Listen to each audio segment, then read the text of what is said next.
Muy buenas a todos, chicos. Bueno, esto es algo nuevo para todos, ¿eh? Esta es nuestra primera clase virtual.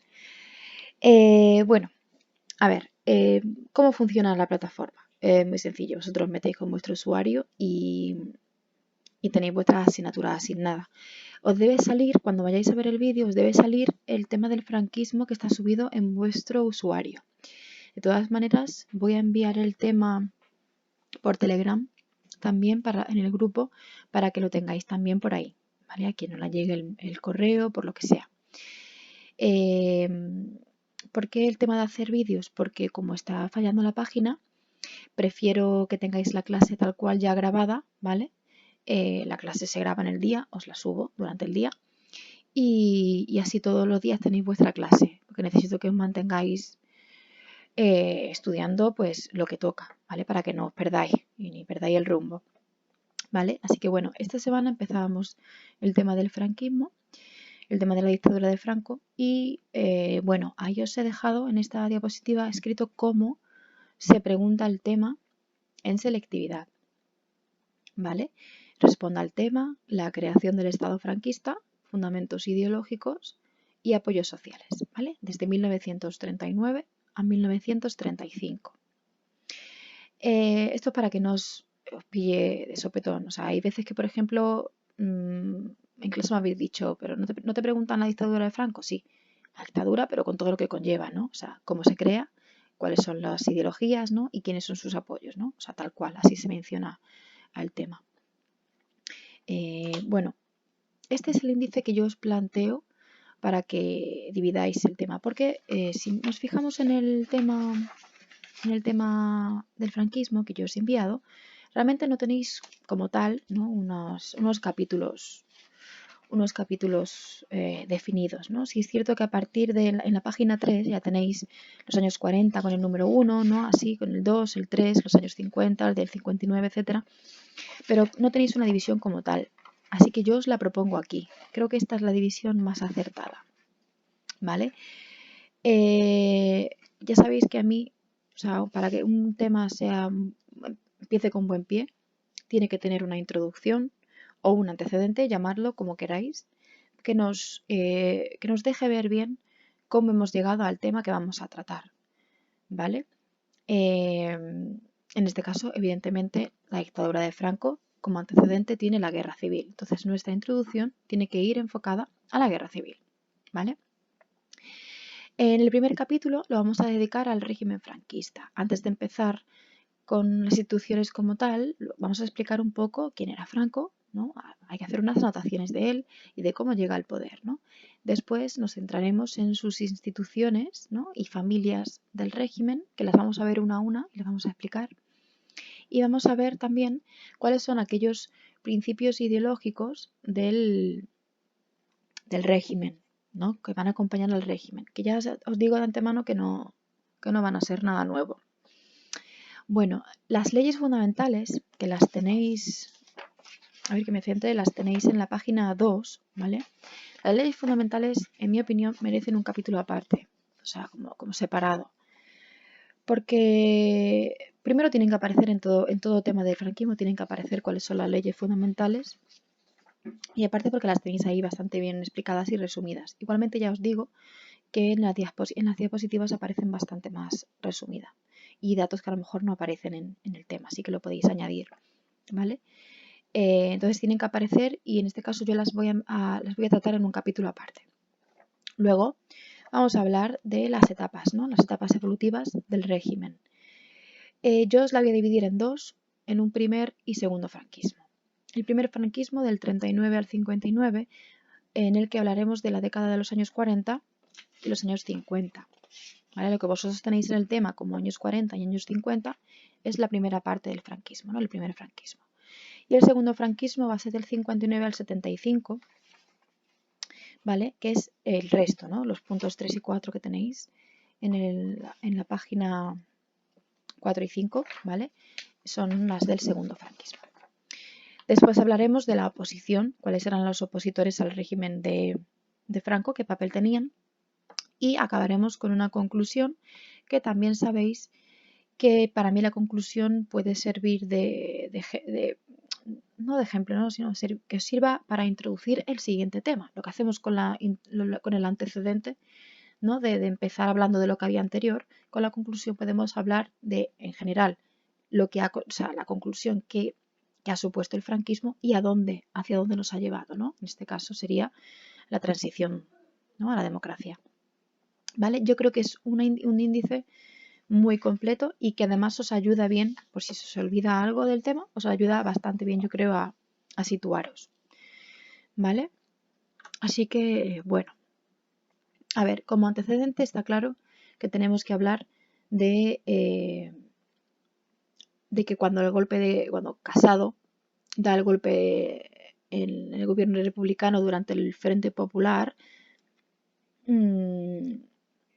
durante la Guerra Civil, el bando republicano evidentemente pierde en la guerra, ¿no? Aparte de ya no solamente por el golpe de Casado en sí, el golpe de Casado sirvió para darle ya veracidad a esa derrota, ¿no? Como tal, pero básicamente el bando nacional es el que sale victorioso de la Guerra Civil, ¿vale?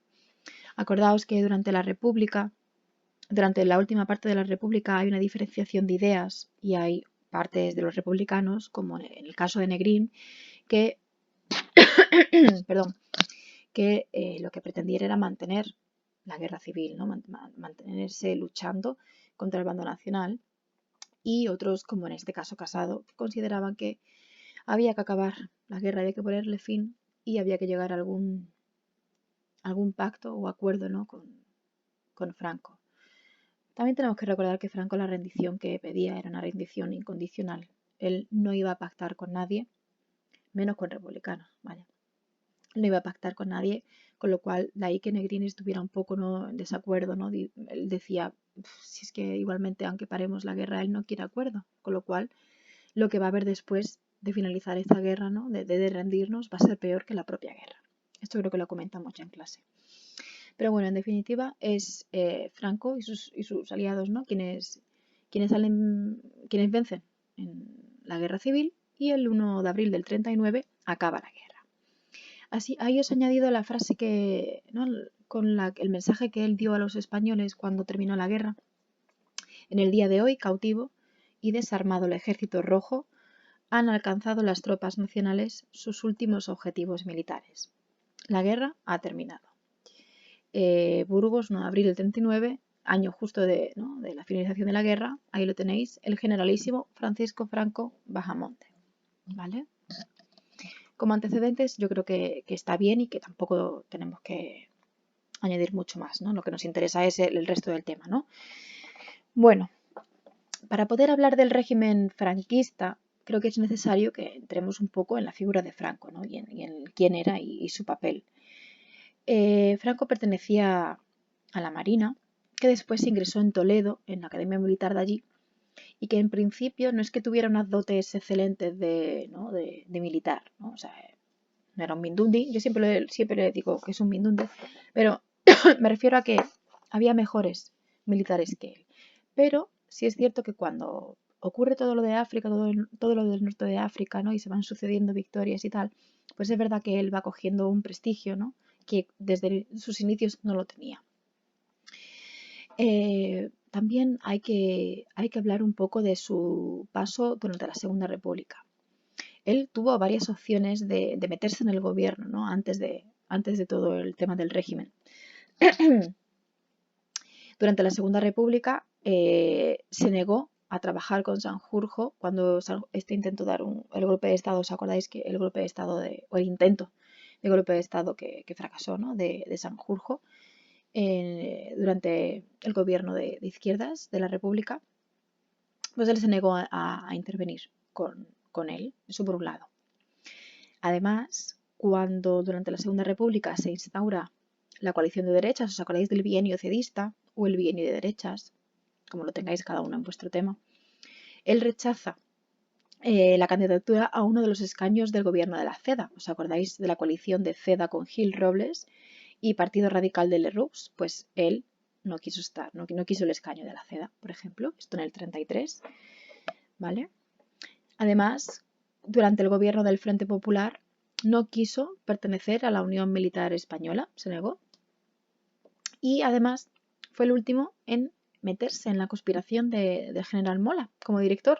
O sea que al final, si os fijáis, hay muchas situaciones que se dan durante la Segunda República que le podían haber dado acceso al gobierno, ¿no? De una forma más fácil, ¿no? Legal, por así decirlo, ¿no? Y que al final no lo hizo. Y aquí os presento a todos esos personajes con los que hemos estado trabajando durante la Segunda República, incluso a Calvo Sotelo, lo conocemos de antes, ¿no?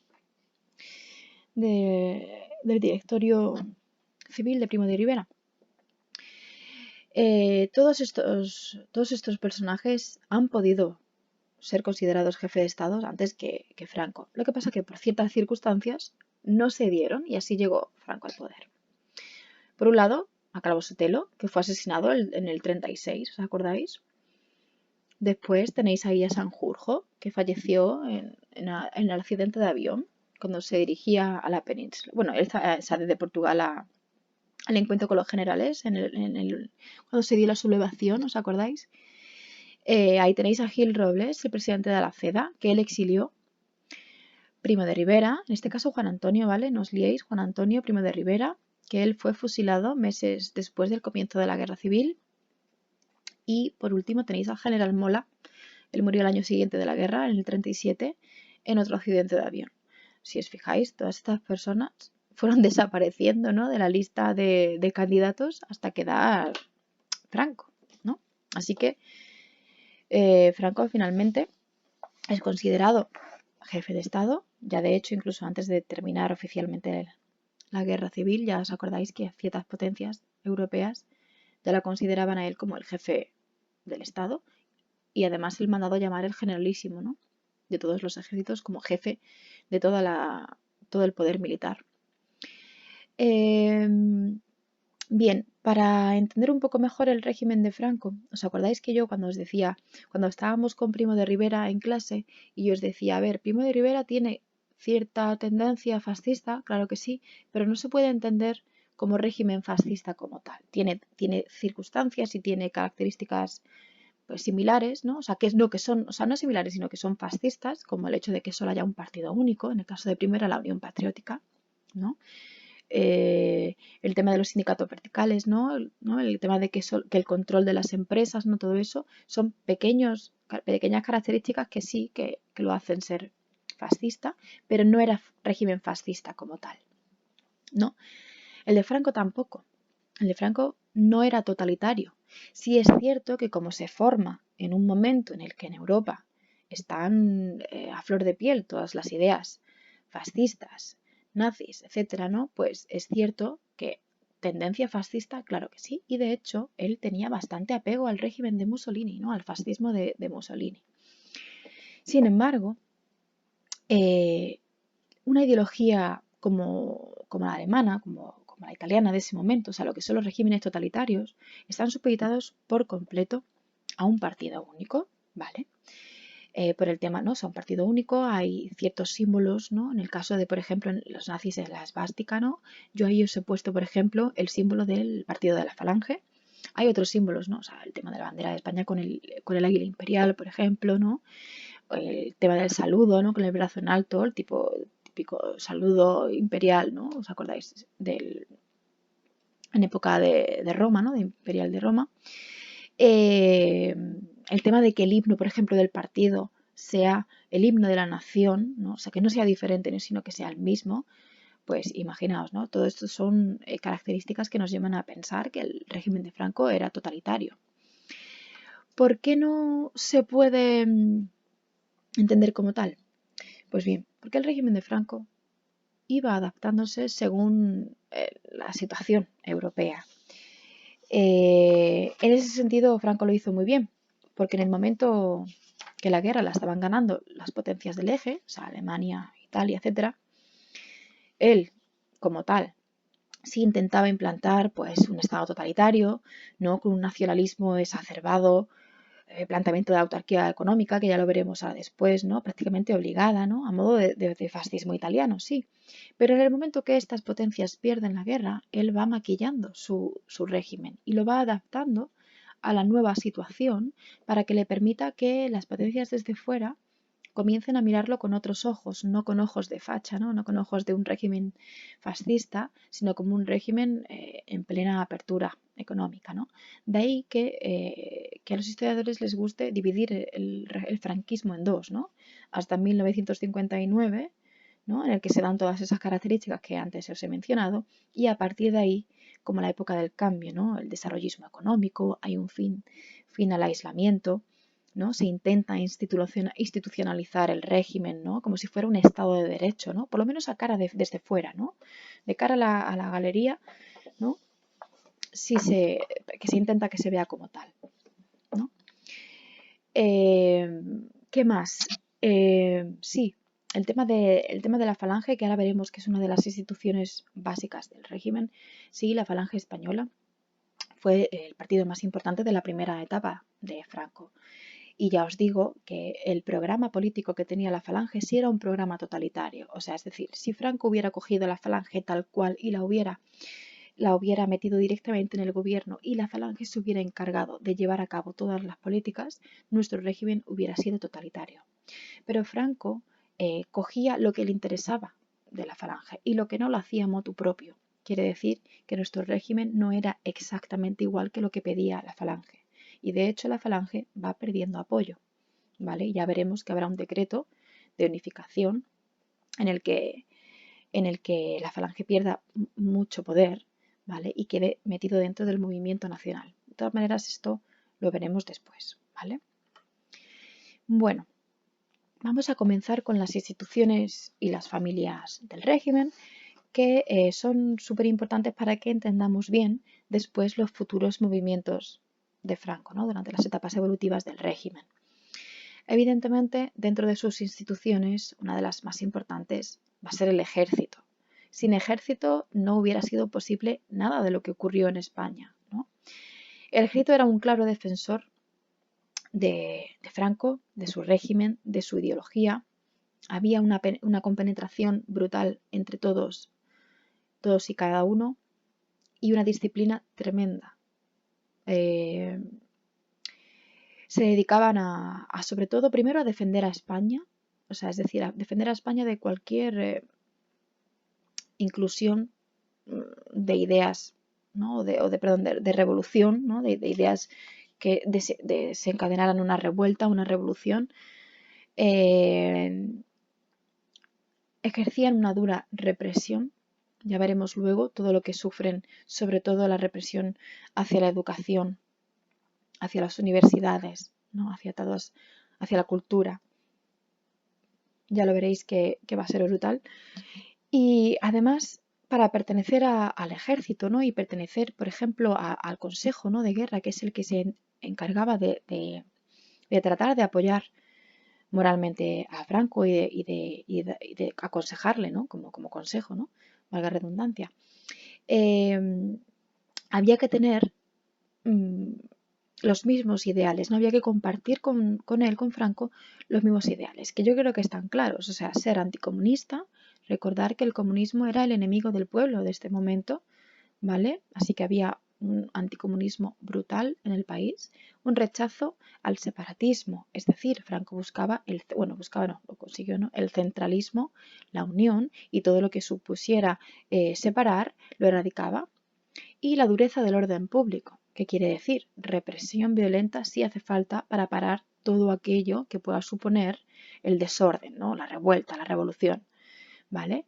El ejército va a trabajar en compenetración con la policía armada, ¿vale? Y con la Guardia Civil. Ahí os he dejado en la foto de la izquierda, tenéis una foto del ejército de Franco en plena marcha para que veáis el despliegue, ¿no? y el número tan elevado de soldados. Y a la derecha me ha parecido interesante mostraros las tropas moras que ayudaron a Franco, ¿no? Al bando nacional, a ganar la guerra civil. Bueno, otra de las instituciones importantes del régimen va a ser la Falange, ¿no? Evidentemente ya hemos hablado de ella. Sobre todo la primera etapa, ya os digo. Quiero explicaros bien cuando ahí en el PowerPoint dice Franco consiguió la desfalangización de la Falange. La desfalangización es quitarle a la Falange todo aquello que le hacía totalitario, ¿vale? O sea, es decir, lo que consiguen, ¿vale? Es eliminar todo de la falange que a él no le interesa. Y lo hace con el decreto que os he dicho antes, el decreto de unificación de 1937, que lo veremos también más adelante, ¿vale? Con el que se unifican las fuerzas del movimiento, lo que se conoce el movimiento nacional, en el que se incluyen la FED, que es la falange española, ¿vale? Con las JONS, las juntas ofensivas, ¿vale? Y así entre todas forman el conjunto del movimiento nacional. Si os fijáis, es como una inclusión de esos diferentes partidos en uno, ¿no? Quitándose importancia a la falange, ¿no? La falange sería uno más dentro del movimiento, ¿vale? Dentro del partido hay diferentes secciones. Ya habíamos hablado del Frente de Juventudes en clase, que yo os la comparé con la Hitlerjugend, que al final es una de las características que tienen los regímenes totalitarios, ¿no? El que haya una sección que esté dedicada a adiestrar y a adoctrinar, ¿no? a enseñar a los más jóvenes las características del régimen desde pequeños para que sigan siendo adictos al régimen, ¿no? Adeptos, ¿no? Cuando crezcan, ¿no? Y también tenéis la sección femenina, de la que también hemos hablado en clase, creo que hemos mencionado en más de una ocasión a Pilar Primo de Rivera, ¿vale? Pilar es la que está en el medio, ¿vale? De la foto. Y lo que hacía era educar a la mujer, ¿no? ¿Qué actitud tenía que tener la mujer dentro del régimen? Y ahí tenéis una de las imágenes del libro de cómo ser una buena esposa, ¿no? O sea, en la imagen de la derecha del todo. Como veis hay muchas y yo os invito a que miréis en Google todas las que hay. No tienen desperdicio, vaya, o sea, brutal, ya os lo digo yo. O sea, aunque yo creo que ya esto lo hemos visto en clase. Otra de las instituciones importantes, evidentemente, va a ser la Iglesia.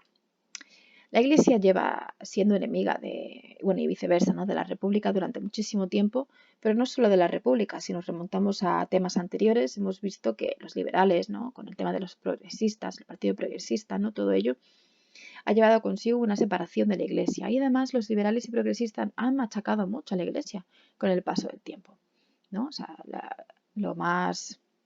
creo que lo que más se me viene a la cabeza así de rapidez, pues son las desamortizaciones. O sea, ¿hacia quiénes eran? ¿Hacia dónde iban esas desamortizaciones? Pues hacia todas las tierras eclesiásticas, ¿no? Casi siempre, ¿no? Siempre o casi siempre ellos salían mal parados, ¿no? Entonces ese machaque ha hecho que la Iglesia sea un incondicional dentro primero del conservadurismo y evidentemente de Franco, ¿no? Así que bueno, uno de los pilares básicos del régimen. Además se consideraba España católica, de la Iglesia católica. Además España le va a dar mucha influencia a la Iglesia dentro de la educación, en el plano moral educativo o sea, en el plano moral y educativo, en ambos, ¿no? O sea, es decir, aunque ya veremos que poquito a poco se va a ir alejando, ¿vale? Cuando las potencias de fuera le pidan a España que sea un país democrático y laico, ya veremos el continuo rechazo de Franco a esas peticiones, pero bueno, a partir del Concilio Vaticano II, ¿no? Del 62 al 65 que se celebra, pues el régimen se va alejando de la Iglesia. Pero mientras, apoyo incondicional. Y también hemos visto que hay que hablar de familias que se forman dentro del régimen, ¿no? Es decir, son partidarios de ciertas ideologías que se dan dentro del franquismo. Voy a beber agüita antes de continuar, que me voy a ahogar.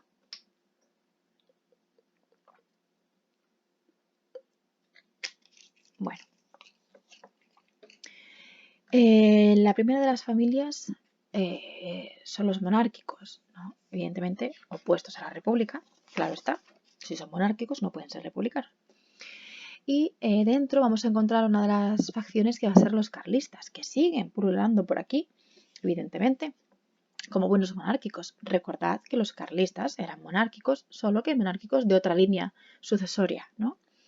Ellos defendían a don Javier de Borbón, como si fuera el legítimo heredero, ¿no? Que en caso de que se forme una futura monarquía, que sea bajo la figura de don Javier. Ya os digo que no es así, que no va a ser así, pero sí es cierto que don Javier de Borbón sí tuvo altos cargos dentro del gobierno, perdón, dentro del régimen de de Franco.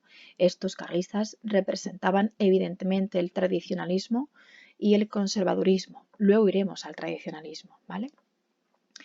Los donjuanistas quizá os suenen un poquito más, que son partidarios de que don Juan de Borbón, ¿no? En vez de don Javier de Borbón, don Juan de Borbón sea el monarca en caso de que se continúe el régimen de Franco con una monarquía.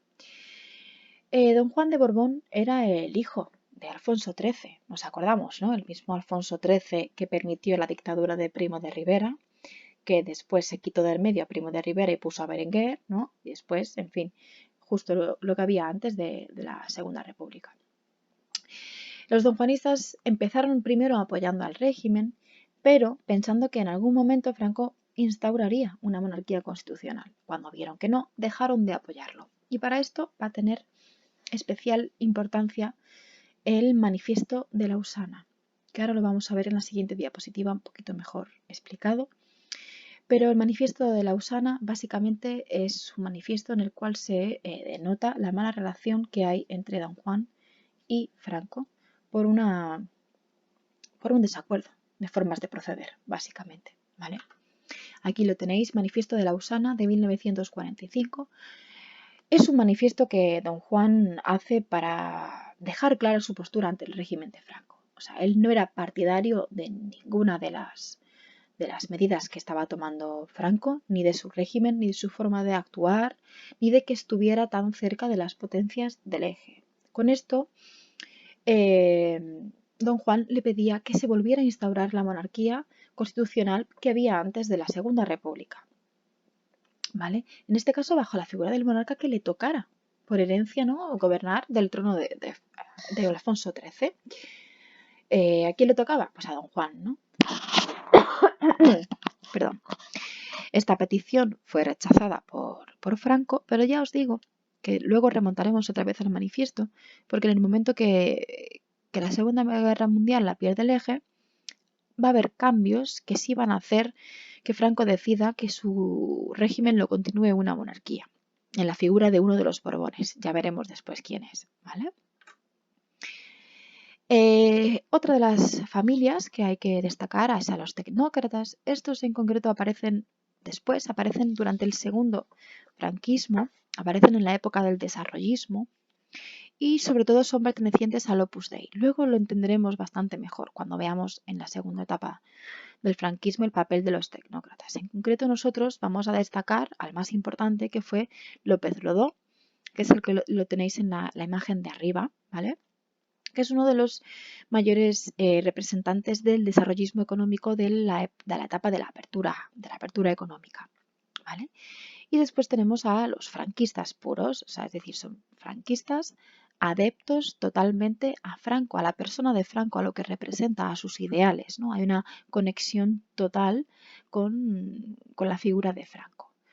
De ellos os he destacado a Carrero Blanco, que yo creo que es el más conocido y uno de los más importantes y que además volveremos a ver cuando vayamos a la transición. Cuando hablemos del búnker, es el que tenéis en la imagen de abajo. Y además yo sé que os gusta mucho el salseo y sabéis en qué acabó Carrero Blanco, que os gusta mucho el vídeo del coche volando. Que por cierto, ya que estamos en la plataforma virtual, quizá, porque yo creo que la transición ya la daremos en clase, en presencial, pero si no, os subiré el vídeo del coche.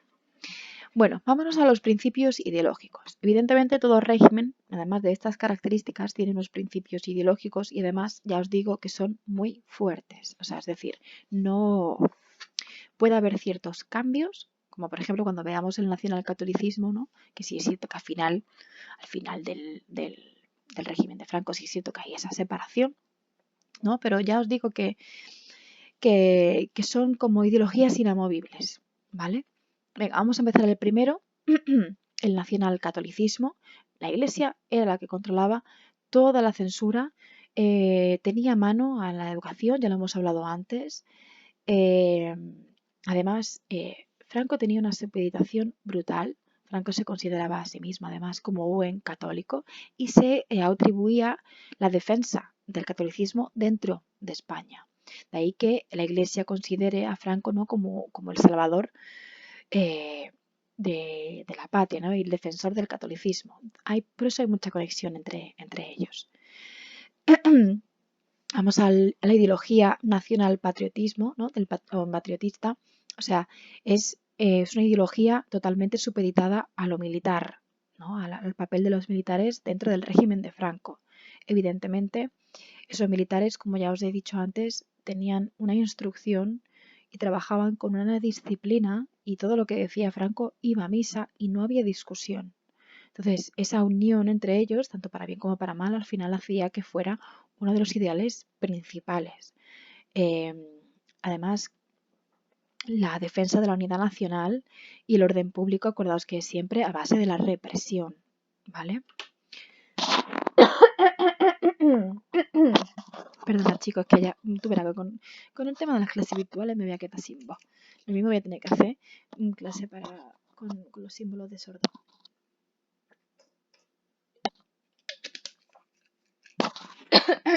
Ya. Bueno, nacional sindicalismo. Esto es el tema de los sindicatos verticales. Él utilizó lo mismo que utilizó en su día Mussolini para el gobierno fascista de Italia, ¿no? O sea, es decir, ideología fascista con el tema de la exaltación del líder, una dirección paternalista de la sociedad. Os comento, dirección paternalista en el sentido, yo creo, de lo más parecido que vamos a encontrar al todo para el pueblo pero sin el pueblo, ¿no? ¿Os acordáis que dentro del antiguo régimen, esa típica frase de despotismo ilustrado, en este caso es como si él fuera el padre de todos, ¿no? De toda la sociedad, y que sus directrices, las que él marcaba, eran las que había que hacer, era lo que estaba bien, ¿no? Aquí no es que se considere que el pueblo no le da la cabeza para pensar otra cosa y por eso lo hago yo por ellos. Aquí es que a él considera que a él le da igual lo que opine el pueblo, ¿no? Entonces eso es lo mismo que ser autoritario, ¿no? Los sindicatos verticales con el tema del control de las empresas, que luego lo veremos un poquito más adelante, el tema de la ética de la violencia y la represión, para dar, o sea, la violencia era legítima si estaba destinada a defender la patria, ¿no? Machismo, evidentemente, nada más que al tener en cuenta el papel de la sección femenina. Si vemos todo el programa de la sección femenina, evidentemente hay una educación machista, hay una necesidad de educación machista, ¿no? El adoctrinamiento de la juventud, ¿no? Del Frente de Juventudes, ¿no? Tradicionalismo. Bien, este es el concepto al que yo os he dicho antes. Luego iremos al tradicionalismo, cuando hemos hablado del carlismo. A ver, el tradicionalismo es algo más. Si todos pensamos si yo estuviera en clase ahora y os preguntaría que para vosotros qué es lo tradicional, o sea, no me podéis contestar, yo voy a intentar desgranarlo poco a poco, y si no, igualmente ya sabéis que tenéis toda la mañana, cuando veáis la clase, tenéis toda la mañana para preguntármelo por el Telegram, ¿vale? El tradicionalismo son todas aquellas, a nivel político, claro, son todas aquellas características desde la formación de las monarquías autoritarias. O sea, la monarquía autoritaria realmente comenzó con los reyes católicos, ¿vale? Cuando España estaba dividida en reinos, la unión de Isabel I de Castilla y de Fernando II de Aragón hizo que se instaurara una especie de monarquía. Digo especie porque se quedará totalmente instaurada con los reyes católicos, ¿vale? Pero al final, digamos que ellos, los reyes católicos, formaron una monarquía autoritaria, ¿vale? En la cual ellos detentaban todo el poder, salvando ciertas distancias con el reino de Aragón y sus propios fueros, ¿no? Algo que nos ha ido siguiendo durante todo nuestro temario, ¿no? Los Austrias son quienes perfeccionan las monarquías autoritarias, ¿vale? Lo que es el sistema, pues el sistema político con el tema de todo el poder para el rey, las tierras del reinado como patrimonio personal del rey, todo hereditario, ¿no? Etcétera, etcétera, el tema de la unión con la iglesia. Bien, si hacemos buena memoria, con Carlos I empieza los Austria, esto lo veremos igualmente cuando comencemos la parte del tema que nos queda. Con Carlos I se comienzan los Austrias, y Carlos I es nieto de los reyes católicos. Y los Austrias acaban con Carlos II, ¿vale? Carlos II muere y llega Felipe V. Y con Felipe V nosotros habíamos empezado el antiguo régimen como tal. O sea, es decir, con los reyes católicos se comienzan las monarquías autoritarias, con los Austrias se perfecciona el sistema de los reyes católicos con la monarquía autoritaria y queda reafirmada con el antiguo régimen de Felipe V, y así continuada. El tradicionalismo es todas aquellas características procedentes de los reyes católicos que se han mantenido inamovibles, ¿no?, a nivel conservador durante todos estos años. De ahí que el carlismo se considere tradicionalista, ¿no? Porque el carlismo no deja de ser un partido autoritario, ¿no?, que pide una monarquía y pide la cercanía del antiguo régimen. Y de ahí que nos lleve al conservadurismo, a lo antiliberal, al rechazo de la democracia parlamentaria y de las libertades individuales. ¿Vale? Espero que haya quedado claro el concepto de tradicionalismo para que intentéis asociar el tradicionalismo del régimen de Franco, ¿no?, con todo lo que ha habido anteriormente, ¿no? Hay un respeto hacia esas características, ¿no? Bueno, vamos a continuar con el unipartidismo. El unipartidismo, evidentemente, como la palabra lo dice, es el único partido, ¿no? En este caso, nosotros vamos a destacar a la Falange, ya veremos que eso va cambiando. O sea, que el concepto como tal de unipartidismo no es el mismo, ¿no?, después, pero sí, al final la Falange, además ya lo hemos dicho, que es uno de los pilares fundamentales, ¿no?, como institución. El control de los medios de comunicación es evidente que si algo entra en España va a estar modificado para que para que esté conforme el jefe de Estado con lo que se está mostrando, con lo que se está enseñando o informando. Y para eso además va a tener ciertos periódicos o diarios afines al régimen, ¿no? Y ahí tenéis el ejemplo del Alcázar, el diario Alcázar o el diario Arriba, ¿vale? Otro principio, bueno, lo del rechazo al liberalismo ya lo hemos comentado, evidentemente, y bueno, a mí me hace muchísima gracia la conspiración judeo-masónica comunista. O sea, ¿cómo englobo todos los males del régimen? Así todo con guiones, tal cual, judeo-masónica comunista. Porque según Franco, todos y cada uno de ellos son los responsables de todo lo malo que ha ido sucediendo desde el siglo XIX. Con lo cual, su política va a ir encaminada a la eliminación y erradicación de todos aquellos, ¿no? Todos ellos han ido pidiendo democracia, pues ha ido mal, con democracia no va bien, hay que quitar la democracia, ¿no? Lucha de clases, ¿no? A la lucha de clases quiero que hagamos un inciso y que nos acordemos de lo que os decía en clase de que los regímenes totalitarios intentan buscar,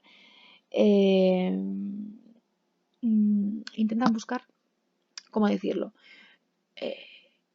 una asociación de la ciencia a su régimen, ¿no? O sea, para darle más veracidad, ¿no? Y por ejemplo ellos, con el tema de la lucha de clases, ellos cogieron a Darwin y convirtieron el darwinismo, ¿no?, o sea, lo que es la teoría de Darwin, la asociaron a lo social, ¿no?, lo que se conoce como darwinismo social, que es la ley del más fuerte.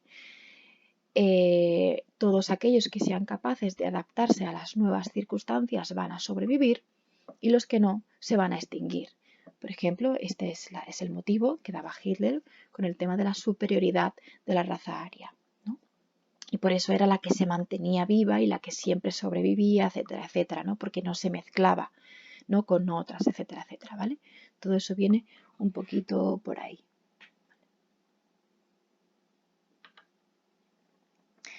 Bueno,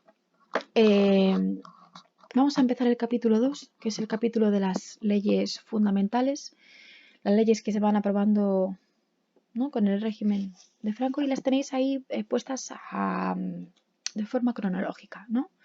La primera la vamos a dar en el 38 y vamos a acabar en el 76. A ver, os cuento. Vamos a ir un momentito a la última, ¿vale? La ley para la reforma política. Si os fijáis, no está mal puesta la fecha, ¿vale? Se hace en el 76, porque es una ley que se firma ya con Franco muerto. Podéis meterla en el tema y podéis, si queréis, quitarla de las leyes fundamentales. Yo la meto porque es la ley que se firmó cuando ya Juan Carlos I es rey de España, ¿no?, como continuación del régimen de Franco. Entonces yo la añado porque al final no es del régimen de Franco, pero está ahí, ¿no? Si queréis vosotros la podéis quitar, pero por lo menos yo os la menciono aquí. Vamos a empezar con la primera. El Fuero del Trabajo, ¿vale? Aprobada el 9 de marzo de 1938. Es la primera que se aprobó, si os fijáis, se aprueba además antes de que finalice la guerra civil. Y lo que hace es establecer una economía capitalista. Evidentemente no va a ser comunista, aquí somos anticomunistas, no va a tener que ser capitalista. Pero los sindicatos estaban prohibidos, o sea, solamente si estaban los sindicatos, o sea, había un sindicato que era el del Estado, el que creaba él, y el único y obligatorio, es decir, no hay nada más aparte de ese sindicato. De esa forma, así el Estado se aseguraba su control, ¿vale? Además, también se firma la ley constitutiva de las Cortes. Esta se aprueba el 17 de julio de 1942. En esta pues se establecen unas cortes de más de 500 miembros, en este caso procuradores. Ya os acordáis que procuradores no es la primera vez que aparece durante nuestros temas. Y en este caso Franco se aseguraba poder directamente él designar 50 de estos procuradores, ¿vale? El Fuero de los Españoles, esto aprobada el 17 de julio del 45. Si os fijáis, aquí comienza un poquito el maquillaje del régimen. Ya veréis que esto va a ser como por capas, ¿no? En función de los años. Esto se firma justo terminada la Segunda Guerra Mundial, con lo cual, pues bueno, se firma de nuevo algo para dejar un poquito claro que se está intentando cambiar el régimen, ¿no? Entonces, de esa forma, invita a las potencias de fuera que se fijen en los derechos que está publicando, ¿no? para su pueblo. Ahí tenéis, de hecho, un artículo. El ejercicio de estos derechos no podrá atentar contra la unidad espiritual, nacional y social de España, ¿no? En este caso es el artículo 33 del Fuero de los Españoles, ¿no? Ley del Referéndum Nacional del 22 de octubre de 1945. Con esta ley pues, se le intentaba dar un toque democrático al régimen de Franco, ya que, en fin, el tema del aislamiento a nosotros nos estaba matando. Entonces, esto es otra de las capas del régimen, ¿no? Para intentar que desde fuera pues se nos viera de otra forma. Realmente lo único que se hace es convocar o quitar referéndum, pero siempre era Franco quien decidía cuándo, si se hacía o si no, y si se eliminaba cualquier cosa que se firmara o no. Así que, en fin, más maquillaje, ¿no? Ley de sucesión de la jefatura de Estado. Esta es una de las medidas que se toma también finalizada la Segunda Guerra Mundial, ¿no? Si fijáis en la fecha 1947, son 2 años después del manifiesto de Lausana, ¿vale? O sea, al final ese manifiesto dejó claro, ¿no? Pudo ser una de las ideas, ¿no? Pudo servir de idea para Franco. Lo que pasa es que en este caso no va a ser con Don Juan, va a ser con el hijo de Don Juan, ¿no? Realmente nuestro actual rey emérito, Juan Carlos I, ¿no?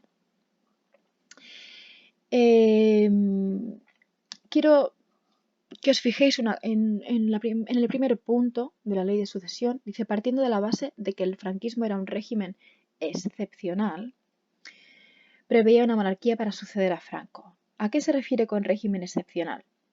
Pues bien, si intentamos hacer una comparación de lo más cercano que hay a este momento, ¿no? De la dictadura de Primo a Franco, al régimen de Franco, una de las claras diferencias es que la dictadura de Primo tenía el apoyo del monarca, ¿no? Había un monarca que era Alfonso XIII, que estaba ahí en la sombra, pero estaba ahí y era el que al final daba el apoyo máximo. Y en el momento que el monarca vio que Primo de Rivera no tenía seguidores, que estaba quedando atrás, lo hace dimitir. Esto en el régimen de Franco es impensable, ¿no? Franco no tenía ningún monarca por ningún lado, ¿no? O sea, es decir, él era el jefe supremo. Si acaso el monarca estaba a su servicio, ¿no? Si acaso hubiera un monarca iba a estar al servicio de Franco, ¿no? Entonces, es excepcional porque no hay ningún monarca que vaya con él. Pero sí es cierto que él prevé que para que su régimen continúe, lo que hace es firmar que haya una monarquía, para contentar también a las potencias de fuera y que cuando él no esté, el régimen continúe, pero de forma abierta a nivel internacional. Así que se establece una monarquía para suceder a Franco, ¿no? En este caso, un trono, o sea, un trono por alguien, ¿no? Fue aprobado por el 93% de los votos, evidentemente. Ya os digo que muchas de las decisiones que se tomaban de forma incondicional, pero había muy pocos, ¿no?, de ellos que estuvieran realmente de acuerdo, ¿no?, con lo que se votaba. Ahora, claro que sí, ¿no? Se votaba, no solamente era votar una monarquía, se votaba a la apertura, a una futura apertura y una futura mejora económica. Franco así quedaba como jefe vitalicio y se le reconocía el derecho a nombrar él al sucesor. Él decidía quién iba a sucederle, ¿no? Franco lo que hizo fue nombrar a Juan Carlos de Borbón, hijo de Don Juan, sucesor en la jefatura de Estado, y él desde pequeño se ha estado instruyendo. Franco, de hecho, ha sido su mentor en ciertos aspectos para su futura continuación del régimen, en este caso como monarca. Otra de las leyes es la Ley de Principios del Movimiento Nacional. Esto es lo que os he dicho antes del Decreto de Unificación. Del 17 de mayo, aprobada el 17 de mayo de 1958. Esto fue aprobado sin cortes, no hizo necesario más. Y lo que hizo fue consolidar la Falange como partido único y después incluirlo dentro del movimiento nacional. Tomémoslo como una fusión, ¿no?, de movimientos políticos que eran afines al régimen de Franco, ¿no? Todo lo que fuera un movimiento político dentro de Franco se le consideraba dentro del movimiento nacional, ¿vale? Ley Orgánica del Estado, aprobada el 1 de enero del 67. Evidentemente, si os fijáis, 1967, ya estamos en la década de los 60 y si ya hemos dicho que es la época del desarrollismo y tal, pues bueno, hay que adaptarse, ¿no?, a esta nueva época. Es una forma de nuevo de alejarse de un régimen totalitario y ahora plantea que haya una separación, en este caso, del jefe de Estado del presidente del gobierno. O sea, es decir, ahora dentro del régimen de Franco, Franco va a ser el jefe de Estado, pero va a haber como un presidente del gobierno que, en fin, esto no va a suceder hasta el 73, pero ya está contemplado. No es lo más parecido que vamos a tener a cuando en la Segunda República teníamos presidente de la República, presidente del gobierno, pues ahora tenemos el jefe de Estado, presidente del gobierno, ¿no? Ya os digo que esto, en fin, va a tardar en verse, ¿no?, en verse bien, pero bueno, ya está por lo menos en la Ley Orgánica del Estado, ya está contemplado, ¿vale? Ahí tenéis una papeleta muy curiosa de vota sí a Franco, ¿no? O sea, dando opción a voto, entre comillas, ¿no? Siempre. Bueno, comenzaríamos aquí las etapas evolutivas, ¿no?, el capítulo 3, que es las etapas evolutivas del régimen de Franco. Ahí tenéis un pequeño esquemita que yo creo que se ve perfectamente las diferencias del primer franquismo y del segundo franquismo. El primer franquismo lo dividimos en dos etapas. En la década de los 40, conocida como la época de la autarquía, también hay algunos que la llaman como la etapa azul, y la década de los 50, ¿no?, la década de la apertura, ¿no?, o la del tránsito al segundo franquismo. Si nos detenemos en la del 40, evidentemente vamos a ver todo aquello que nos venga de la posguerra, ¿no? O sea, es decir, aparte de la Segunda Guerra Mundial que comienza en ese mismo año. Características de esta etapa, pues represión, autarquía, hambre, ya veremos el funcionamiento del tema de las cartas de racionamiento, aislamiento internacional por el tema de que la guerra al final la ganan los aliados, que son aquellos opuestos al eje, ¿no?, y con lo cual ellos ven con malos ojos cualquier régimen con tendencias totalitarias. Y llegaremos a la década de los 50 con el tema de la apertura y se dará fin al aislamiento. Veremos las consecuencias que tiene la Guerra Fría, que eso a nosotros nos beneficia con el tema de la apertura. Veremos el tema del concordato con la Santa Sede, nuestros pactos con Estados Unidos, ¿no?, lo que implica, ¿no?, con el tema de las ayudas, todo eso lo veremos en la década de los 50. Comenzaremos el segundo franquismo y también lo dividimos en 2 décadas. La primera década es la de los 60, básicamente el desarrollismo económico. Y en la etapa de los 70 es el declive. Ya veremos que Franco también enferma y ya se va viendo la transición hacia esa monarquía, ¿no? Porque ya hemos dicho que él ha firmado la continuidad de su régimen con una monarquía, ¿no? Pues es lo que se conoce como el declive, ¿no? Del régimen.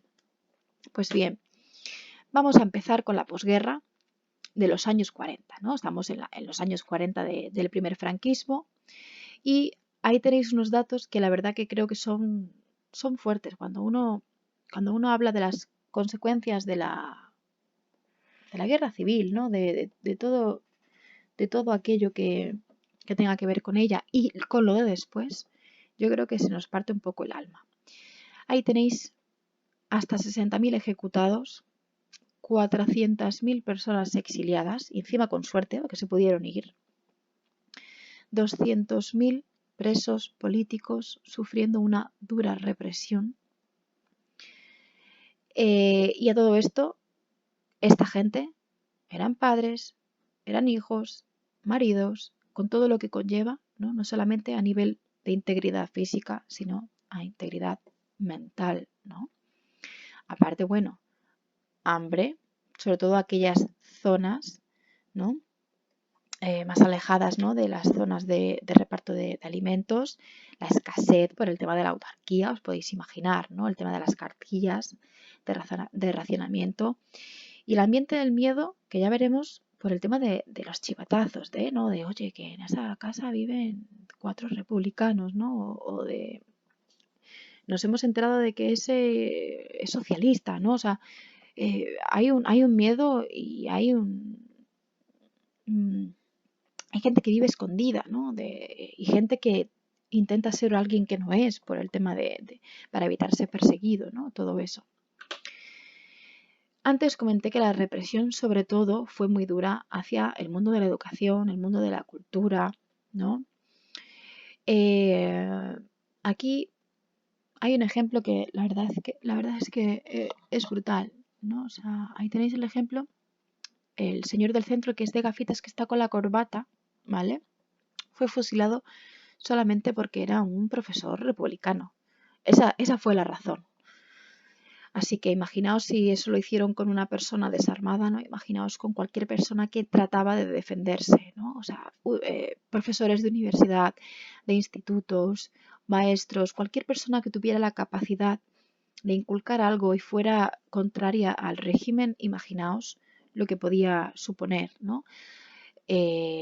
Básicamente, cuando habla de esa depuración, os podéis imaginar a lo que conllevaba. A mí esto me recuerda mucho para que lo intentéis asociar a cuando... Tenemos que volver un poquito atrás, pero así hacéis un ejercicio de memoria. Cuando hablábamos en el tema de Fernando VII en la década ominosa, cuando entran los 100.000 hijos de San Luis en el país, ¿no? Desde Francia, y se instaura de nuevo el régimen absolutista de Fernando VII. Fernando VII forma lo que se conocen como juntas de purificación. No sé si os acordáis, y si no tenéis que buscarlo.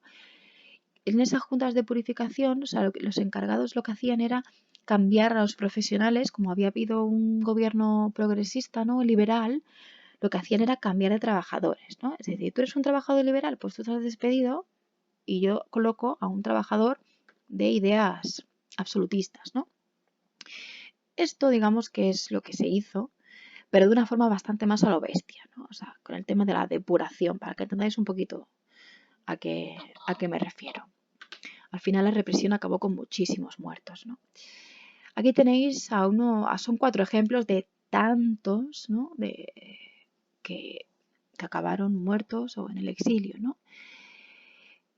Fijaos en Miguel Hernández, en Federico García Lorca, tenéis ahí a Pedro Salinas, Jorge Guillén, Damaso Alonso, Alberti, o sea, es decir, son todos aquellos que han pertenecido a la generación del 27, que les tocó vivir esta época y que la mayoría de ellos acabaron muertos y algunos defendían al régimen y ya os digo yo que muchos lo defendían por sus propios ideales o para intentar sobrevivir. ¿vale?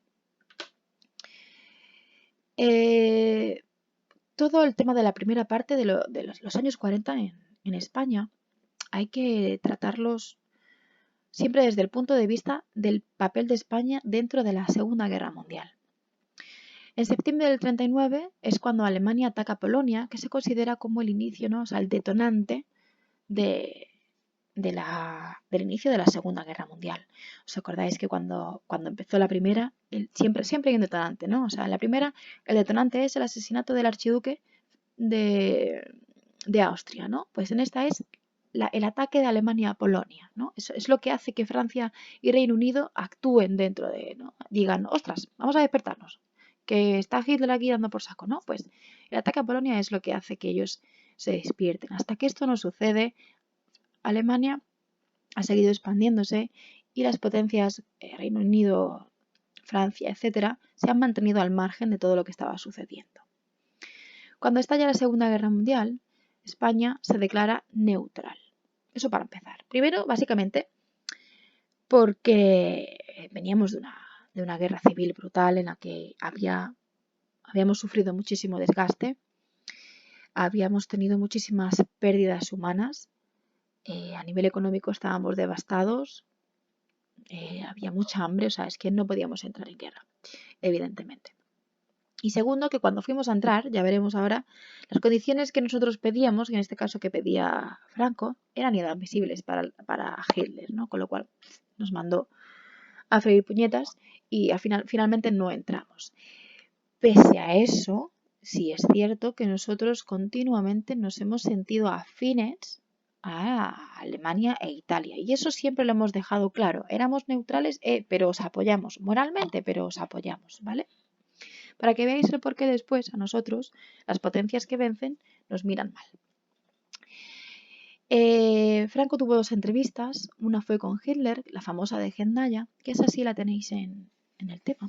Estaríamos ahora mismo en la página número 3, ¿vale? Para quien esté siguiendo el tema con la fotocopia. Y por lo que me pareció ver antes, no tenéis mencionada la entrevista con Mussolini. Ahí la tenéis por si la queréis ampliar, por si queréis ampliar un poquito el tema. Con Mussolini se ve en Bordiguera, ¿vale? Y digamos que los encuentros digamos que se hicieron para pactar de qué forma España podía entrar en la guerra, ¿vale? Es el tema de las condiciones que os he dicho, que básicamente nos mandaron al traste, ¿no? Ahí lo tenéis. Las condiciones en cuanto a alimentos, en cuanto a las armas y el apoyo por el tema de los proyectos coloniales. O sea, es que encima Franco quería que Alemania e Italia nos ayudaran a seguir conquistando el mundo. En fin, para Hitler y Mussolini eran inadmisibles, así que nosotros no entramos finalmente en la guerra. Mención aparte, porque algunos seguramente estará pensando, ¿y qué ocurría con la División Azul? Si la División Azul sí entró en la guerra. Claro, la División Azul sí luchó en la URSS, sí luchó contra Rusia durante la Segunda Guerra Mundial, en este caso de forma voluntaria. Pero a partir del 43, cuando ya se estaba viendo que las potencias del eje iban a perder, lo que hizo Franco fue pedir su retirada y además empezaron a cambiar cosas para que las potencias que iban a vencer, que se conocen como las potencias aliadas, ¿vale? Francia, Reino Unido, etcétera, empezaron a separar al régimen de Franco del eje, ¿vale? O sea, un chaquetero, vaya, lo que yo llamo ser chaquetero. Así que lo que hace España, por ejemplo, es hace que se retire la división azul, quitan el saludo romano, lo del brazo en alto, por ejemplo, ¿no? Son pequeños detalles que se van haciendo para evitar esa vinculación, ¿no? O no vincularlos tanto. Tras la Segunda Guerra Mundial, ¿no? Lo que se conoce después, ¿no? De lo que sucede cuando el eje pierde. Bueno, a España, con la pérdida de las potencias del eje, le va mal al principio. Evidentemente, sufrimos un aislamiento por parte de casi todo el mundo, ¿no? Solamente veremos que mantenemos relaciones, si no recuerdo mal, con Argentina y con Portugal. Luego lo veremos. Así que bueno, no somos admitidas en la ONU, evidentemente. la Organización de Naciones Unidas no va a admitir dentro de su asociación a ningún país con un régimen totalitario, ¿no? O con características similares o afines a un régimen totalitario, ¿no? Así que bueno, decidieron que si España quería entrar a nivel internacional, abrirse, ¿no? Para tener relaciones internacionales y diplomáticas con el resto de potencias, tenía que cambiar la dictadura de Franco, ¿no? Por un régimen democrático. Si os fijáis, estamos en la fecha de 1944 y el manifiesto de Lausana es el año siguiente. O sea, es decir, para que entendáis el por qué don Juan de Borbón se manifiesta, ¿no? en Lausana. ¿Por qué lo redacta? Porque está viendo que tiene el apoyo del eje. Perdón, no del eje, no, que tiene el apoyo de los que han derrotado o van a derrotar al eje. ¿Vale? Entonces, realmente, don Juan de Borbón sí estaba viéndolas venir. El tema es que Franco lo rechaza. ¿Vale? Franco rechaza en ese momento instaurar un régimen democrático. Otra de las cosas que quiero destacar es el tema de los maquis. Los maquis realmente, para que lo entendáis, son como la artillería revolucionaria, ¿no? Contra el régimen nazi, ¿no? Que en su día se empezó en Francia. O sea, decir, es una palabra francesa. Ahora igualmente explicaremos el término, que me gustaría que vierais la imagen de Suárez, ¿no? La de maquis en Asturias en 1944. No sé si habéis tenido oportunidad de ver en algún momento en algún museo de fotografía imágenes de la Segunda Guerra Mundial y también de la posguerra, ¿no? Hay imágenes súper interesantes y yo creo que una de ellas es esta. Los maquis así es como se encontraban, se escondían siempre entre las altas hierbas o en los bosques para que no fueran vistos. Al final no dejaba de ser una guerra de guerrillas, ¿no? ¿Os acordáis un poquito? La guerra de guerrillas ya la hemos trabajado durante la guerra de independencia en España, ¿no? Pues la actuación de los maquis comienza básicamente cuando Francia es tomada, París es tomada por Hitler. ¿Os acordáis que os conté la historia de que Hitler era bastante teatrero en ese sentido? Y que, como en la Primera Guerra Mundial, Alemania pierde y Francia le obliga a firmar el armisticio a Alemania diciendo que ella era la causante de todo, lo que hace ahora Hitler es en París les obliga a los franceses a que en el mismo vagón en el que se firmó la declaración, el armisticio, ¿no? de derrota en la Primera Guerra Mundial, Hitler pide que se haga en el mismo vagón la firma del armisticio de Francia como derrotada y como causante de todo, etcétera, etcétera, ¿no? Es como una especie de ojo por ojo, ¿no? Así que bueno, la expresión nace de aquí, ¿no? En Francia. Así que bueno, seguimos con la posguerra, pero la posguerra mundial, ¿no? No la posguerra de la guerra civil, sino la posguerra mundial. Estamos ahora mismo en 1946 y aquí vuelve a la ONU a negar y darle legitimidad, ¿no? al régimen de Franco, y Franco contesta de la misma forma, incluso peor, ¿no? O sea, es decir, no solamente rechaza las peticiones internacionales, sino que además los reúne en una manifestación que se dio el 9 de diciembre, ahí la tenéis en la imagen, ¿no? En la Plaza de Oriente de Madrid, para decir y volver a repetir que el régimen de Franco era el que había, o sea, que su régimen era el que había y que no lo iba a quitar. Fijaos en la cantidad de gente que acudió a la manifestación, ¿eh? Y ahí tenéis lo de que solo Argentina y Portugal mantuvieron relaciones con España, ¿vale? Bien, comenzamos con... Me encanta la imagen, ¿no? de Estados Unidos y Rusia, con el pulso, ¿no? En la Guerra Fría, ¿no? Comienza la Guerra Fría de Estados Unidos y la Unión Soviética, que básicamente ya os digo que es una guerra entre comunismo y capitalismo, ¿vale? Lo que pasa es que los protagonistas en este caso son Estados Unidos y la URSS. A nosotros, el hecho de que comenzara la Guerra Fría nos vino genial. No sabéis lo bien que nos vino. Básicamente porque nosotros ya de por sí teníamos asociados, se nos asociaba a nuestro régimen como anticomunista, con lo cual esa fama de anticomunista ya la teníamos y eso le interesaba a Estados Unidos. Estados Unidos ha sido siempre un interesado Y no es que dijera, uy, me voy a acercar a España para intentar aportar democracia. No, me voy a ir a España porque como es anticomunista, me da igual el régimen que tenga, yo a este me lo llevo para mí. ¿Vale? Y eso es lo que ha hecho siempre. Pero bueno, en fin, eso es otro tema. Eso porque luego vamos a ver que en teoría Estados Unidos establece relaciones con España no de caridad. Ya os digo yo de que de caridad nada. Aquí hay muchos intereses y las cosas no se hacen de forma gratuita.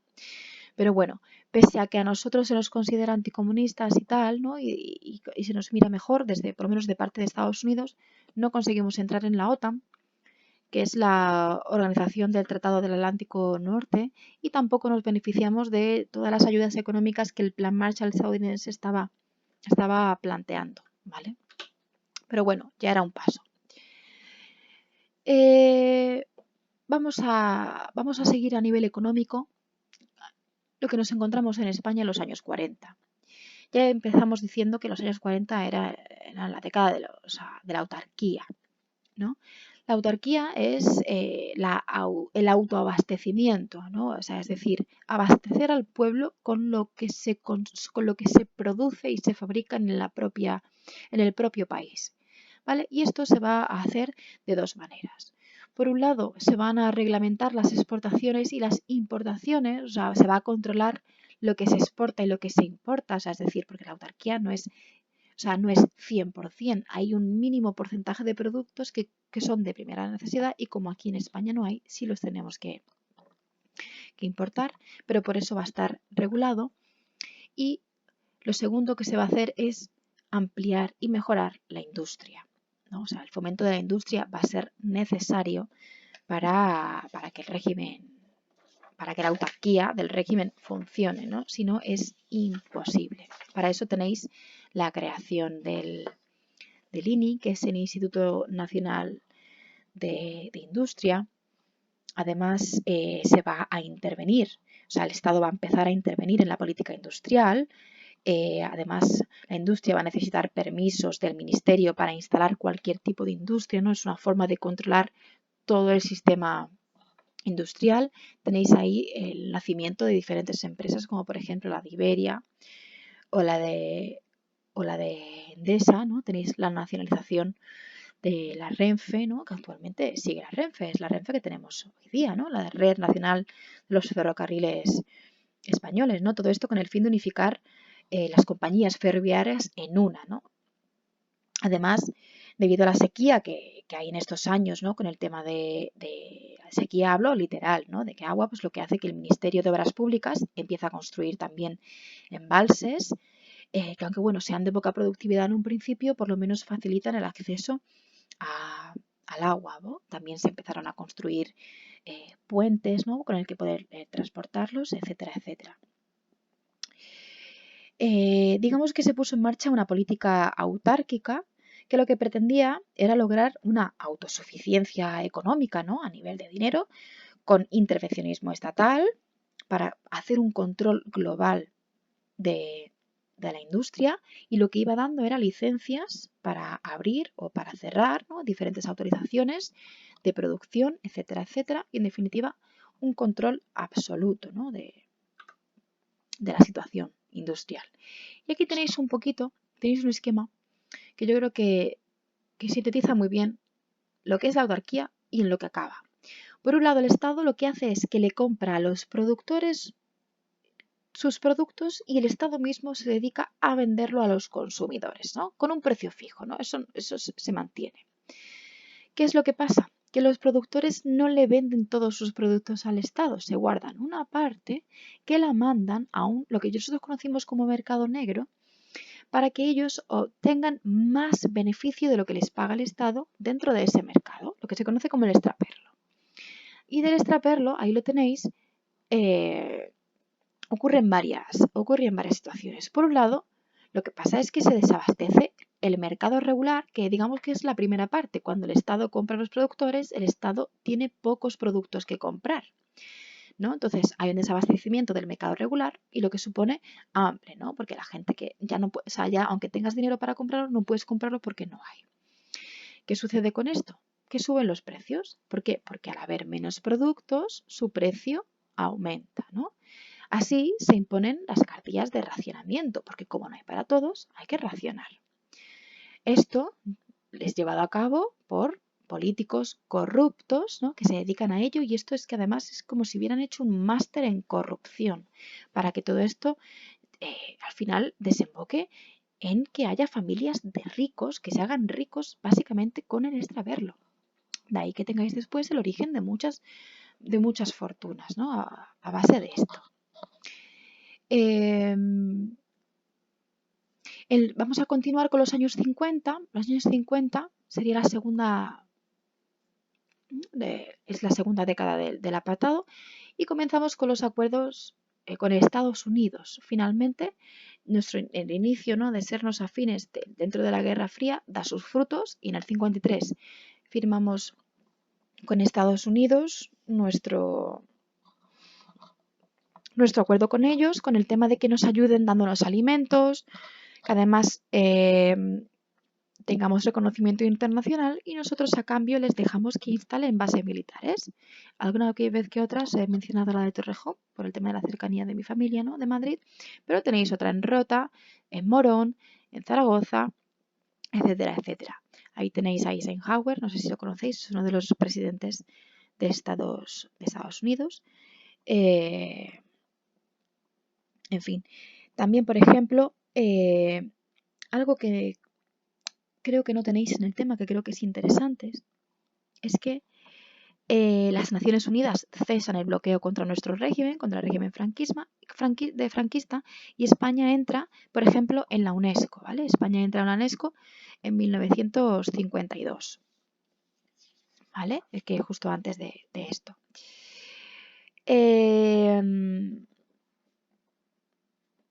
¿Por qué creéis que Estados Unidos quería traer bases militares a España? Básicamente, dentro del contexto internacional, esto es por la Guerra Fría. Lo que hace Estados Unidos es utilizar la situación geográfica que tenía España, en este caso privilegiada, ¿no?, por encontrarse en un punto medio, ¿no?, por si hubiera una posible guerra, ¿no?, contra Estados Unidos, o sea, contra la URSS, es decir, ya una guerra frontal, ¿no?, lo que es una, no sé, tercera guerra mundial en este caso, ¿no?, que tuviera Estados Unidos un lugar en el que poder repostar, ¿no?, y trabajar y tener tener aviones cerca, y aparte, así Estados Unidos dejaba claro que el tema España estaba dentro ¿no?, de los aliados a Estados Unidos, ¿no? Ese mismo año, España también firma el concordato con la Santa Sede. Con esto, básicamente, se reconocía el régimen de Franco por la Iglesia, ¿no? O sea, se consagraba la confesionalidad de España, católica siempre. Franco además establecía un presupuesto para la Iglesia, o sea, es decir, la Iglesia iba a recibir dinero del Estado, ¿no?, por parte del Estado, o sea, el Estado daba dinero a la Iglesia para su mantenimiento, ¿no? Y además la Iglesia tenía derechos en la enseñanza, ¿no? Esa era una forma de ratificar esa unión entre Iglesia y el régimen de Franco.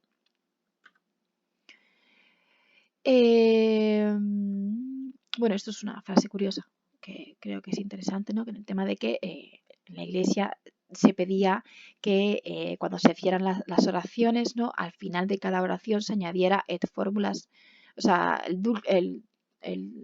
ducem nostrum frasdicum, ¿no? O sea, como ¿os acordáis de que al Mussolini se le decía il duce? Que se escribía il duce, ¿no?, como el jefe, ¿no? Pues es lo mismo, ¿no? Se le añadía dentro de las oraciones para ratificar, ¿no?, también esa unión con Franco, ¿no? Bueno, vamos a ver a nivel económico lo que esto implica. A nivel económico se abandona la política autárquica, ¿no? Por eso consideramos que es una apertura al exterior, ¿no? Porque se abandona esa política autárquica, se empiezan a liberalizar los precios, ¿no? Ya no solamente hay un precio fijo, ¿no? Ya se van moviendo. Le decimos adiós a las cartillas de racionamiento, por fin, ¿no? Y aunque los salarios estuvieran bloqueados, sí es cierto que si, por ejemplo, los trabajadores echaban horas extras, trabajando, pues, no sé, los domingos, o trabajaba cualquier día que fuera festivo, lo cobraban aparte, ¿vale? Así que bueno, es un incentivo para los trabajadores, ¿no? Porque cobraban un poquito más, ¿vale? Además, con el tema de haber firmado con Estados Unidos nuestro acuerdo, ¿no? Recibimos ayuda norteamericana. Esto es lo que yo decía antes de lo de la Cáritas española, de que en fin, como que ellos nos ayudaban, ¿no? El donativo del pueblo americano, si os fijáis ahí, es bastante ridículo. Para mí es ridículo porque al final ellos recibían beneficio por parte nuestra, ¿vale? Lo que pasa es que nos hacía tanta falta que pasábamos por eso y por más, ¿vale? Así que bueno, pero sí es cierto que salimos beneficiados por el tema, pues, del tema de la alimentación, ¿no? En el plano social. A finales de la década de los 50, justo antes ya de empezar la década de los 60, eh, aparece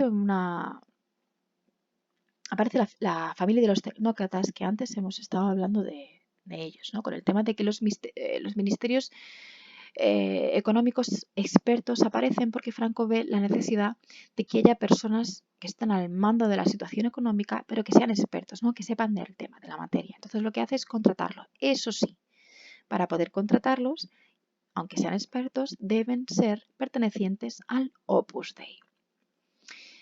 Es decir, adeptos al régimen, como siempre. Así que serían los tecnócratas y el objetivo de ellos era pues liberalizar la economía española, ¿no? Y que el capital español pudiera salir al exterior, ¿vale? Así, por ejemplo, tenemos el primer plan de estabilización, ¿no? Que incluía las siguientes medidas. Por un lado, recorte del gasto público. Evidentemente, el dinero habría que sacarlo por algún lado, ¿no? Restricción del crédito. Ya no era fácil que te concedieran un crédito para fundar lo que fuera, ¿no? O sea, ya todo estaba muy controlado por el Estado. Congelación de salarios. Todos sabéis lo que significa la congelación de los salarios. Limitación de las horas extras. Ya da igual las horas que trabajes. O sea, es decir, yo te voy a controlar las que trabajas. No me vale que trabajes 10 porque no te las voy a poder pagar. Devaluación de la peseta. Evidentemente la peseta deja de valer lo que valía, ¿no? Y ya sabéis que cuando hay una devaluación de la moneda en cualquiera de los ámbitos es una muy mala señal para el país, ¿vale? Reformas fiscales, etcétera, etcétera. Ahí tenéis, qué gracioso el billete de 1000 pesetas, ¿eh? Ese sí lo conozco yo. No sé si tal cual, pero sí recuerdo que era verde, así que sí, tiene que ser eso, así de vieja soy ya. Pero bueno, en fin. Se pudo ver, por lo menos a corto plazo, influencias en lo que, o sea, algo, ¿sirvió de algo? Sí, para mal, evidentemente, ¿no? O sea, es decir, si algo había era que ciertas familias tenían un alto poder adquisitivo, ¿no? Lo dejan de tener. O sea, si ya los pobres son más pobres y los que tenían más dinero, pues se vuelven pobres, ¿no? Hay cierre de empresas, evidentemente, reducción de trabajadores, eh, y esto obliga a que muchas familias, las más pudientes, emigren a Europa, ¿no? A buscar otras nuevas condiciones de trabajo y otras que se muden a las zonas industriales, ¿no? Para buscar empleo, ¿no? Para buscar otras nuevas oportunidades. Aquí, la década de los 60, ahora ya empezaremos con ella, ¿no? Empezaremos con el trabajo de López Rodó, ¿no? Que es el mismo del que antes hemos hablado. Fijaos, doblar al menos en una década la renta per cápita de 500 a 1000 dólares. O sea, bastante, ¿no? O sea, realmente se movía bastante dinero ya en esta época, ¿no? Entre el 62 y el 75, ¿vale? Ya veremos que es que hay varios planes. Está el primero, está el segundo, ¿no? Los planes de estabilización, ya hemos visto, por ejemplo, uno. Aquí tenéis, para que más o menos veáis un mapa de los polos de desarrollos, tanto del primer plan como del segundo plan, dónde van enfocados, ¿no? A las zonas al final más necesitadas, ¿no? Y son los lugares en los que al final se iba invirtiendo ese dinero, ¿no? Que se sacaba de estos planes, ¿no? Lo que se intentaba era básicamente elevar el nivel de vida de los trabajadores, ¿no? O sea, España sí vio beneficios de estos planes, pero los vio más adelante, ¿no? O sea, porque al final España sabía que tenía una mano de obra muy potencial, ¿no? O sea, decir que tenía trabajadores buenos y en cantidad y que podía también ser turística, ¿no? Con lo cual, si trabajaba en el tema del turismo, podía hacer que gente de fuera, extranjeros, vinieran a invertir a España, ¿no? Vinieran a invertir su dinero, ¿no? De ahí que se consideren los planes de desarrollo ¿no? Algo súper importante para la mejoría de la economía española. ¿Qué más podemos ver? Todavía no hemos llegado al segundo plan, ¿verdad? No, no hemos llegado al segundo plan. Pero bueno, sí os puedo decir que, no sé si estáis viendo el mapa, yo creo que podéis ver que al final hay una crisis en la agricultura brutal, ¿no? Básicamente, si se ha estado invirtiendo todo el dinero en la industria, al final el sector primario, que es el sector de la agricultura, ¿no? Es el sector que menos se ve beneficiado, básicamente porque lo que se fomenta es una mano de obra que trabaje con maquinaria, ¿no? Y eso requiere industrialización. Así, la agricultura lo que hace es ser, digamos, un sector que suministra la mano de obra para otros sectores, pero sin fomentar su propio sector. No sé si me entendéis. De todas maneras, cualquier duda que tengáis sobre este tema me lo escribís por el Telegram, ¿vale? Esto va a hacer lo que hemos dicho antes, los movimientos migratorios. Nosotros, en caso de España, en España se intensifica muchísimo los movimientos migratorios y lo que hace es provocar un cambio en la economía, básicamente porque al final el dinero siempre sale del mismo sitio, ¿no? Si el dinero sale de la industria y del turismo, todos aquellos lugares en los que no haya ni industria ni turismo se van a ver muy, muy mal parados. De ahí que empiece el concepto de éxodo rural, ¿no? Porque al final está motivado por el hecho de que estas personas busquen mejores opciones laborales, ¿no? En la zona del litoral, ¿no? Porque ofrecen más trabajo, como por ejemplo, no sé, ya veremos luego el papel importante, ¿no? De la industria catalana, que ya lo venimos viendo, ¿no? En otros temas, ¿no? Ya de antes, ¿no? Ahora se ratifica. Y ¿qué más? Yo creo que lo vamos a dejar aquí en cuanto a teoría, porque el hecho de que la clase sea así del tirón, creo que avanzamos bastante más y tampoco quiero que petéis, básicamente. Si quiero, voy a volver atrás si os molesta cerrar los ojitos para que el PowerPoint no... Ahora. Si quiero volver a haceros hincapié en el índice, ¿vale? Importante esa división. Y nos hemos quedado, ya hemos empezado el segundo franquismo, ¿no? Nos hemos quedado en el inicio del segundo franquismo. El miércoles, si sigue fallando la página, tendréis el vídeo de la siguiente clase, ¿vale? En la que yo creo que acabaremos el franquismo, si no recuerdo mal, creo que acabaremos el franquismo. Eso sí, el miércoles todo sigue igual, o sea, nuestras tareas siguen igual. Me tenéis que entregar el resumen de la guerra civil, ¿vale? Y me lo vais a entregar en el correo que yo os voy a dar por Telegram, ¿vale? Para que yo os lo corrija. Eso sí, lo tenéis que hacer por ordenador, ¿vale? O bueno, le podéis hacer, si le hacéis foto al tema y me la mandáis por correo también, ¿vale? Si la mandáis por correo la puedo ver y la puedo volver a enviar con las correcciones, ¿vale? Más o menos si lo hacéis por ordenador, yo creo que con 3 caras a ordenador está bien, más o menos. Pero bueno, yo sé que después en el examen vais corriendo y vais resumiendo, pero es para que tengáis claro lo que os puede dar tiempo a escribir, ¿vale? Eso para el miércoles. Entonces, ¿qué os aconsejo? Que cuando veáis el vídeo tengáis a mano pues un folio en el que vayáis escribiendo las dudas que surgen cuando vayáis escuchando la explicación de la primera parte del tema, para que me la podáis preguntar, ¿vale? El miércoles, por ejemplo, me podéis enviar las dudas, si queréis, y la vamos respondiendo. Si vemos que todavía la página web da error. Si no da error, porque en estos días, hoy es el primer día que estamos haciendo esto, ya veréis que esto va a funcionar mejor. Ahora mismo pues se están haciendo todos los arreglos necesarios, ¿vale? Pero nosotros mientras mantenemos nuestras clases así, porque al final la idea es que mantengáis vuestra clase, ¿vale? Siguiendo las medidas y protocolos que el Estado nos obliga, ¿vale? Así que bueno, nosotros nos oímos, o me oís por lo menos, que sola me siento. Me oís el miércoles que viene de nuevo, ¿vale? Y el miércoles no lo hagáis antes, ¿vale? Para que yo tenga una cronología de las tareas, ¿vale? Porque imaginaos todo lo que me va a llegar a mí al correo. El miércoles me subís al correo la tarea, ¿vale? Antes no, ¿vale? Así que nada, bueno, espero que paséis un buen día.